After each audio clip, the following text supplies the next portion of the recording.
Oke, assalamualaikum warahmatullahi wabarakatuh. Selamat berjumpa kembali di video tutorial. Baik, pada kesempatan video ini saya akan membahas mengenai sipil atau sistem verifikasi ijazah secara elektronik ya. Jadi sipil ini singkatan sistem verifikasi ijazah elektronik ya, atau sipil. Untuk apa sih sipil atau website ini ya? Baik, saya akan jelaskan di sini ya. Untuk pertama di sini adalah untuk memastikan keabsahan ijazah Anda. Jadi bagi Anda yang sudah kuliah selama 4 tahun ya, harus dipastikan apakah ijazah Anda terdaftar atau tidak ya, atau sah atau tidak. Karena pada kesempatan atau pada tahun 2020 kemarin ya, sudah banyak perusahaan-perusahaan ataupun penerimaan pegawai negeri ya, itu akan mengecek ijazah kita apakah itu valid atau tidak ya. Bahkan bantuan BSU untuk guru pun kemana, atau guru dan dosen, itu ijazahnya harus betul-betul terverifikasi bahwa sudah valid. Oke, untuk yang pengecekan ya di baik perusahaan maupun instansi yang menggunakan jasa kita atau menggunakan tenaga kita ya, jika mereka ketika mengecek di sipil ini ya, di website sipil ini ternyata tidak ada ya, itu kalau biasanya mereka akan mengkonfirmasi ke perguruan tinggi yang bersangkutan ya. Nah, tapi ada beberapa yang instansi ataupun perusahaan yang ketika dicek ya di sipil ini ya, di website sipil ini ya, itu otomatis lamarannya ya atau permohonannya itu di reject begitu. Nah, itu yang berbahaya ya. Oleh sebab itu maka buat rekan-rekan sekalian ya yang sudah lulus S1 maupun S2 ya, silahkan dicek ya di website di sini lihat websitenya ya, ijazah.kemendikbud.go.id ya. Nah, ini tahun berapa aja sih yang bisa ya dicek di sini ya. Sebenarnya untuk peraturan pemerintah sendiri ini yang wajib dimasukkan adalah tahun yang lulus tahun di 2002 sampai dengan 2003 ya. Dia wajib sudah terdaftar di di sipil ya, sistem verifikasi ijazah secara elektronik ya. Tetapi bagi lulusan yang di bawah tahun tersebut ya, kalau memang betul-betul kuliah di kampus tempat ijazah kita dikeluarkan, ini bisa menghubungi kampus masing-masing ya.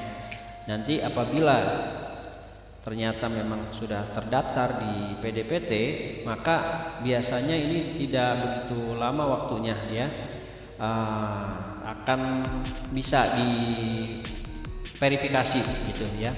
Sehari, 2 hari atau 3 hari sudah bisa diverifikasi di di website ijazah Kemendikbud ini ya. Nah, bagaimana caranya ya? Oke, mari kita saksikan ya. Tonton video ini sampai selesai ya. Jangan lupa like dan subscribe bagi yang belum ya. Oke, yang pertama ya, ini kita masuk ke website ini ya, ijazah.kemendikbud.go.id ya. Yang kedua ya, di sini kita masukkan nama perguruan tingginya ya. Ini contoh ya, ini punya saya ya. Jadi terus nama sekolah tinggi atau perguruan tinggi Anda ya, masukkan di sini ya. Terus yang kedua pilih prodinya ya, jurusannya, program studinya apakah bidanan atau apapun itu ya, nanti di sini keluar pilihan ya. Kalau kampusnya terdaftar pasti di sini akan keluar pilihan. Terus yang selanjutnya yaitu memasukkan nomor ijazah ya. Nah, di sini saya akan buka ya nomor ijazah saya. Lihat di sini. Mudah-mudahan ada ya.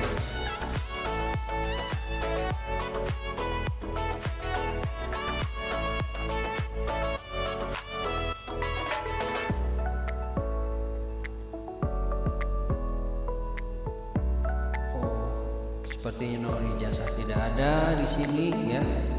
Sekarang kita lihat di website aja saja ya.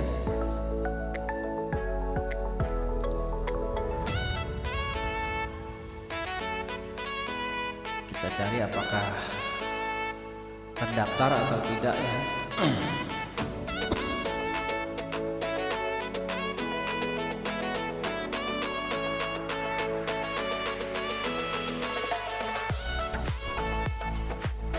Saya lupa nomor ijazahnya.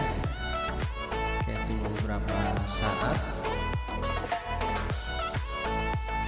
Bagi yang sudah punya ya, maksudnya yang pegang ijazahnya, itu bisa dilihat aja langsung di ijazah yang tertera di ijazah Anda ya. Jadi nanti dilihat saja ya. Tinggal dimasukkan ke dalam kolom nomor ijazah. Ini karena saya belum ada, saya lihat dulu di PDDikti ya.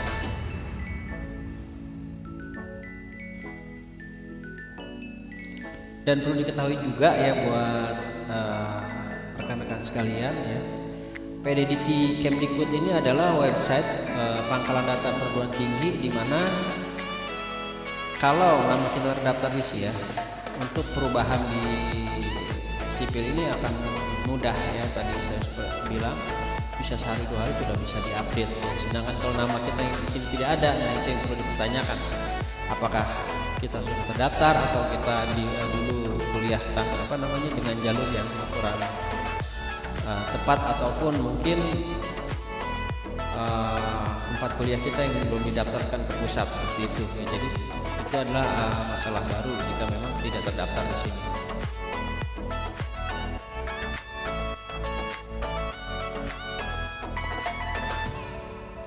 Oke, nah ini website PDDikti Kemdikbud ini website baru ya.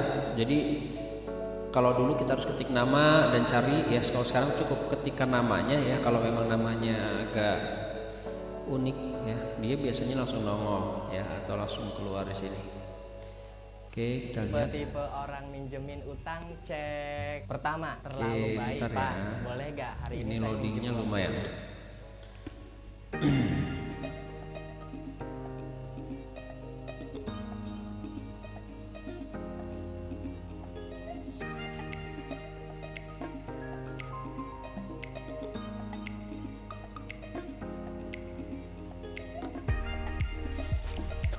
Oke ya, ini data mahasiswa, ini nama saya sudah terdaftar ya.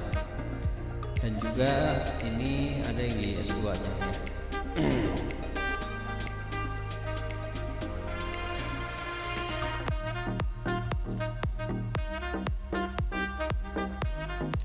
Nah, ini nomor ijazah ya, tinggal di copy saja.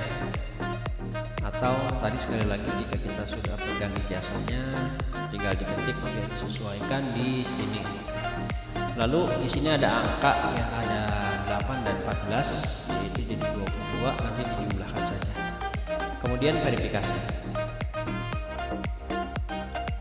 Oke ya, di sini data ditemukan ya, artinya bahwa ijazah Anda valid ya, atau sah ya, karena memang sudah terdaftar di sistem verifikasi ijazah secara elektronik ya. Dan kedepannya bahwa sipil ini akan dijadikan dasar ya. Jadi kalau dulu sistemnya dengan menggunakan legalisir ya. Nah, sekarang kalau sudah terdaftar di sini ya, itu biasanya perusahaan ataupun instansi yang memerlukan ijazah kita itu tidak perlu lagi melegalisirnya ya. Oke, demikian ya tutorial cara pengecekan ijazah yang yang valid ya. Silahkan dicek saja ijazah Anda masing-masing ya. Dan jika tidak ada ya, silahkan hubungi kampus masing-masing ya untuk melakukan verifikasi supaya bisa dicek di sipil ini ya. Jangan sampai ijazahnya itu belum terdaftar tapi Anda benar-benar kuliah ya, dan ketika Anda melamar pekerjaan, perusahaan ataupun instansi yang membutuhkan Anda yang mengecek di sini tidak ada, dan otomatis Anda akan diskualifikasi karena ijazahnya tidak valid. Oke, sekian saja tutorial berikut ini. Kurang lebihnya mohon dimaaf. Saya tutup saja. Wassalamualaikum warahmatullahi wabarakatuh.